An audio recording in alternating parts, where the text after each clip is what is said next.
Scan now. Meet Sovi, your new AI study buddy.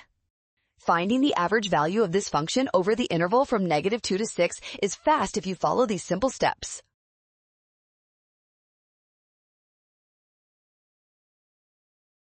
First, we need the formula for the average value of a function, which is 1 divided by the interval length times the definite integral of the function across that specific range.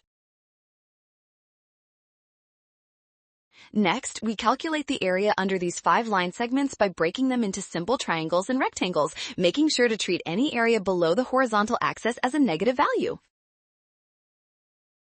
Finally, sum those areas to get -5.5, then divide by the interval length of 8 to reach our final answer.